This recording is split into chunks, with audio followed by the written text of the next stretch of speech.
Halo semuanya, selamat datang kembali di channel Jason Wilbert. Kali ini kita akan menyelam lebih dalam ke salah satu fenomena alam semesta yang paling menakjubkan sekaligus menakutkan, badai matahari. Apa itu badai matahari? Apa saja dampaknya bagi kehidupan kita di bumi? Dan apa saja fakta-fakta menarik yang mungkin belum kalian ketahui? Mari kita kupas tuntas semuanya. Pertama-tama, mari kita pahami dulu, apa itu badai matahari? Bayangkan matahari kita sebagai sebuah reaktor fusi nuklir raksasa. Di permukaannya, aktivitas magnetiknya sangatlah dahsyat. Kadang-kadang, energi magnetik ini bisa menjadi sangat kusut dan melepaskan ledakan energi yang luar biasa besar. Ledakan inilah yang kita kenal sebagai suar surya atau lontaran massa corona. Nah, ketika ledakan ini mengarahkan partikel-partikel berenergi tinggi ke arah bumi dengan kecepatan jutaan kilometer per jam, itulah yang kita sebut sebagai badai matahari. Jadi, apa yang terjadi ketika badai ini menghantam bumi? Untungnya, planet kita punya pelindung super, yaitu medan magnet atau magnetosfer. Medan magnet ini bekerja seperti perisai tak kasat mata, membelokkan sebagian besar partikel berbahaya dari badai matahari. Namun, interaksi antara badai matahari dan perisai kita ini tetap menimbulkan beberapa efek yang sangat menarik dan terkadang berbahaya. Salah satu efek paling indah dari badai matahari adalah aurora. Ya, aurora borealis di utara dan aurora australis di selatan terbentuk ketika partikel-partikel dari matahari bertabrakan dengan gas di atmosfer kita. Partikel-partikel ini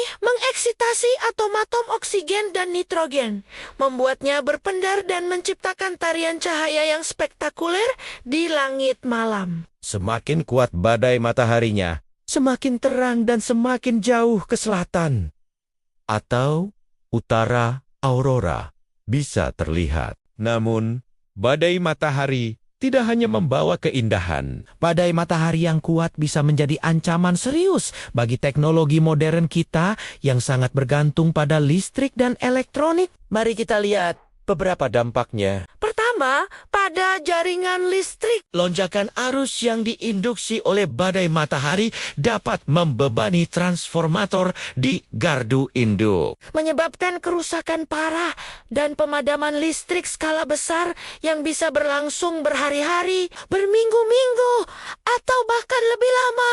Kemudian, ada dampaknya pada sistem komunikasi. Partikel-partikel badai matahari dapat mengganggu lapisan ionosfer bumi, lapisan atmosfer yang kita gunakan untuk memantulkan sinyal radio jarak jauh. Hal ini bisa menyebabkan gangguan atau pemadaman total pada komunikasi radio HF yang digunakan oleh penerbangan, Pelayaran dan operator radio amatir. GPS juga tidak kebal. Badai matahari dapat menyebabkan sinyal GPS menjadi tidak akurat atau bahkan hilang sama sekali.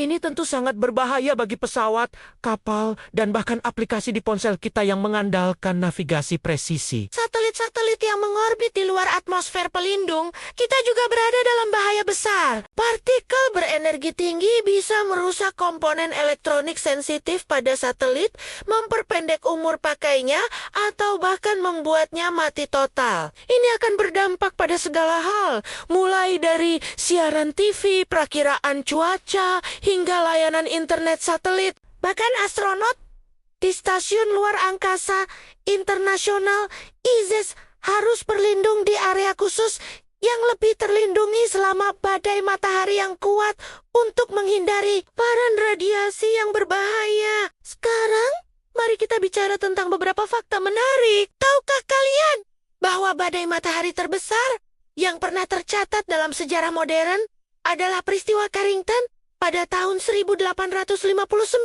Badai ini begitu kuat sehingga menyebabkan sistem telegraf di seluruh Eropa dan Amerika Utara mengalami korsleting. Bahkan beberapa operator telegraf dilaporkan tersengat listrik. Aurora yang dihasilkannya begitu terang sehingga orang-orang di pegunungan Rocky bisa membaca koran di malam hari hanya dengan cahaya aurora. Jika badai sekuat Carrington terjadi hari ini, kerusakannya diperkirakan bisa mencapai triliunan dolar dan butuh waktu bertahan-tahan untuk pulih sepenuhnya. Badai matahari juga memiliki siklus. Aktivitas matahari naik dan turun dalam siklus sekitar 11 tahun, yang disebut siklus matahari. Saat ini kita sedang menuju puncak dari siklus matahari ke-25, yang diperkirakan akan terjadi sekitar tahun 2024 hingga ke 2025.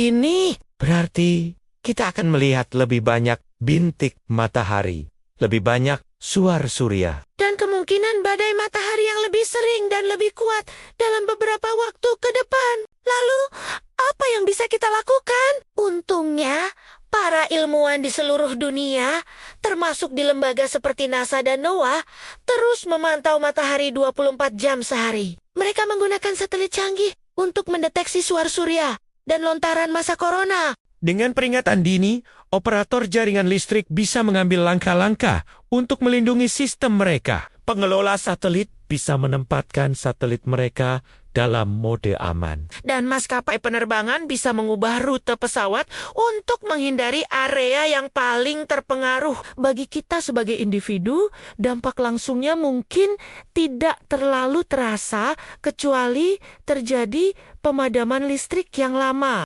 Namun, ada baiknya kita selalu memiliki persiapan darurat di rumah, seperti persediaan air, makanan, baterai, dan senter untuk berjaga-jaga jika terjadi pemadaman listrik yang berkepanjangan.